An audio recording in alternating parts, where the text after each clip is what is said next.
That was like an insanely gross cooler there. Okay, the future. Hello, hello. So here we are in LA. Is this considered LA? Yeah, Bell okay. Gardens, Bell California. Gardens at the Bicycle Casino. This one is a $275 buy-in, $1.5 million guarantee. Now, it's a really fun tournament, very hard to get a bag. You have to play till 6% and get paid. So guys, the most likely outcome is that we're gonna lose, but hey, never know. Maybe. Speak for yourself.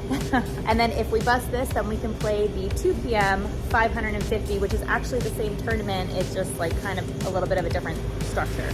You can also buy in directly on day 2 for $3,500. You start with like 40 or 50 big blinds. So it's a really cool tournament. It gives all different kinds of players the opportunity to play the same tournament, because small stakes players have an opportunity to play the same tournament as a $3,500 buy-in. You just have to make it through. Wish us luck. We are excited. Gonna, get some good run. Last longer?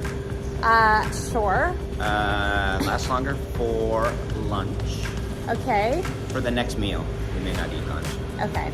That sounds good. So last longer. All right, guys. Hashtag more Bob in the comments if you think he's gonna win, and hashtag more Lexy. Oh, that'll be interesting. If you think I'm gonna win. One bullet, right? By the way, we are giving away 1% of anything we cash up to $10,000. All you have to do is share a link to my video on your social media, hashtag Lexy Gavin Poker, and then comment down below that you submitted or entered the contest, because we're picking the winner from the comments. All right, I'm gonna go and hopefully not get a table near you. Last longer. Hashtag more Bob. All right. Table 4. Where is 4? Table 7. Oh, I'm in the corner. It's 4. All right. Thank you. What do we start with here? 15? 15. 15,000. All right. 3-way all in. Here. 994. Okay, this is your 94.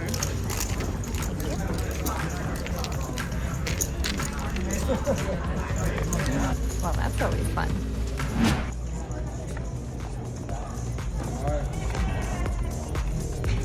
Oh wow. Yeah. Barely won. Okay, we are on our first break. Good level for the both of us, right? How are you doing? Last longer.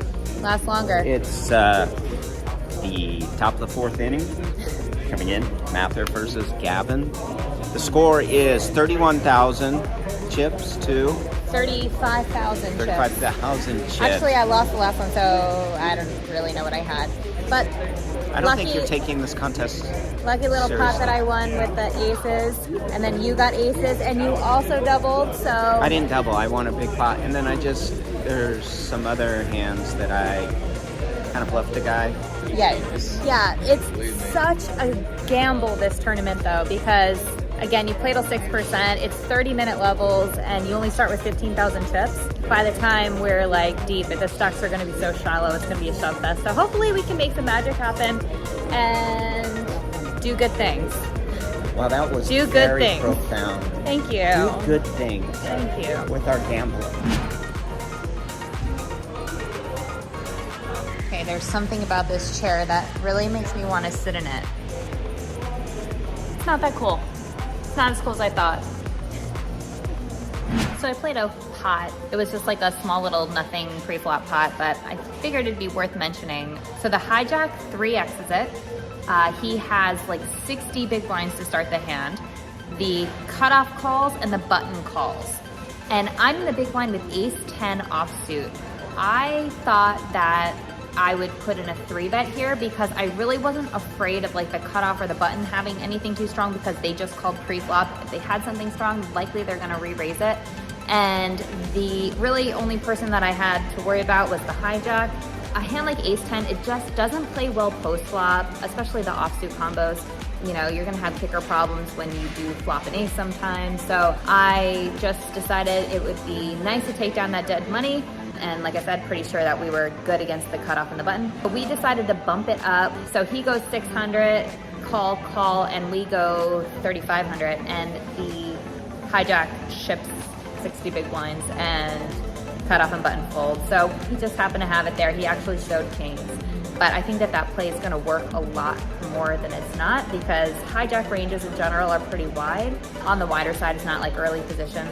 Especially in a 275 buy-in, they're just playing a lot of hands. I thought it would work. I did decide to size pretty big pre-flop because I really did want that fold equity and I didn't want to give them too good of a price to call.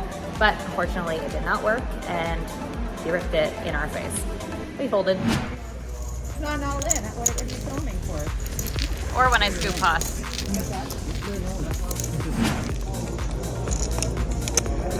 All right, I call.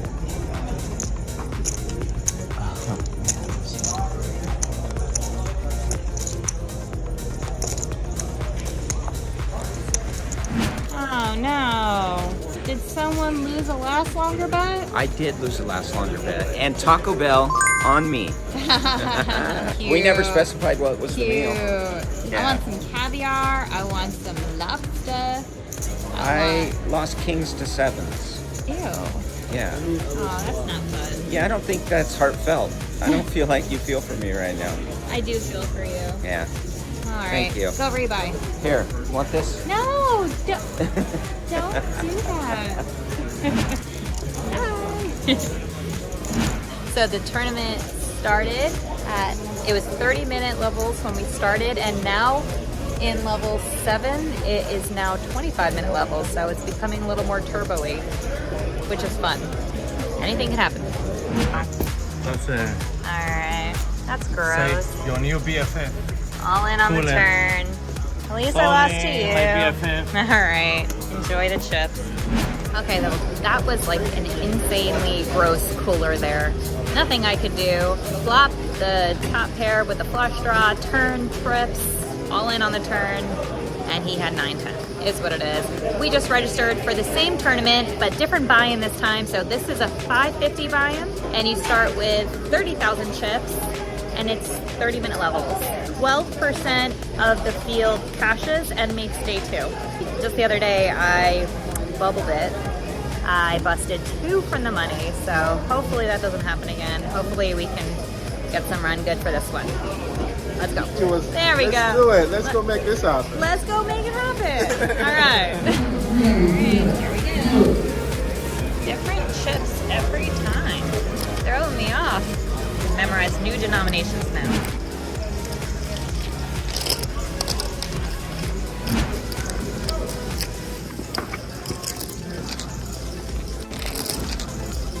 Are you writing a book or something?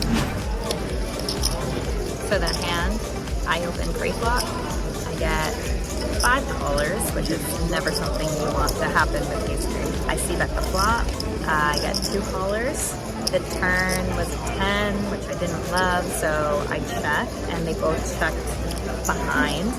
So now I know that they never have 2 pair or anything or a straight, because likely they would bet that. So the river I thought was a pure value bet. The 8 doesn't really bring in like too much besides like queen 9 if that hand loaded me on the flop. So I bet, and they both folded. I took it down. Let's go. I don't need that.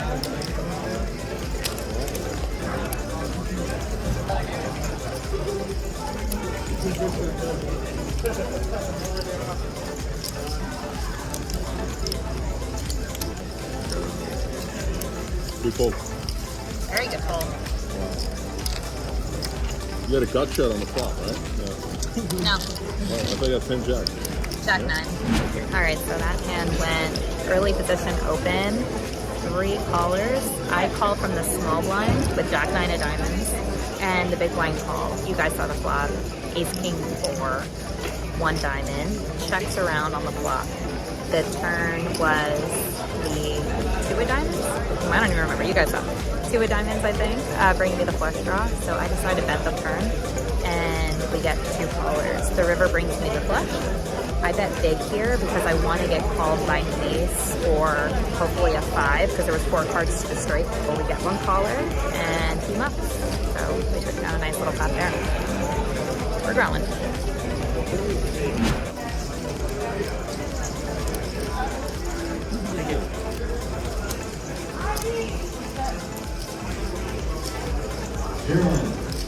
Alternate 30. Okay, so we're on break, doing pretty good. I have like 80K, we're coming back to 800 big blinds, so I'm chilling. I played a weird hand before. Blinds were 300, 600, 600. Middle position limps. I raised with Ace-Jack of Spades to 2,500. He calls. The flops King of Spades, 8 of Clubs, 4 of Diamonds. So I have Ace High and backdoor nut spades. He checks. I see bet small. I see bet like 1,400, and he check raises me to 3,400. Now, I could easily fold in this spot, but I thought like this just looks super bluffy on his part because he limped pre-flop, so he shouldn't have any two pair, like King 8, King 4, 8, 4, like those hands shouldn't be limping pre-flop. He could have a set of 4s, but like 8s and Kings are raising pre-flop, and I don't think he has like strong King X combos either because he only limped pre-flop. So maybe he has like a crappy King, but other than that, I think it's just all bluffs or a set of 4s. So I decide to 4-bet him, which is like unusual. So I 4-bet him to 8,500, and he thinks for a while, and then he calls. So now I'm just like, okay, crap, like whatever. The turn is the 9 of hearts, and he donk leads for 16K, and obviously I fold. So I don't really know what he had there. He probably wound up limping pre-flop with like King 8 or King 4 or something that he shouldn't have had. Or maybe he bluffed me.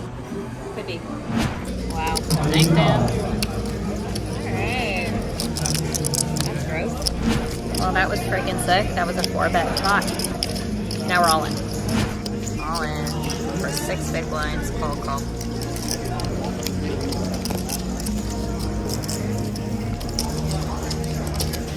Villain bets.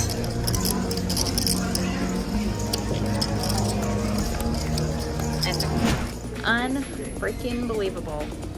It's like so sick. So the action on that, I started the hand with 70,000 at 1K big blind. So I had 70 big blinds. I raised to 2,500 in the cutoff. I get 3-bet by the button to 6,200. I 4-bet to 15,000, and he calls. The flop is Ace 9 5 Rainbow, and this player was more on the recreational side and was definitely playing crazy. So I knew that by 4-betting I can either get him to call with worse or, you know, just get it in pre-flop, because I think he's capable of getting it in with like Ace-Queen there. So I c-bet, he raises, I shove, he calls, and he has Ace 5 offsuit. Unreal. Unreal. They're too good for me. Okay, end of vlog.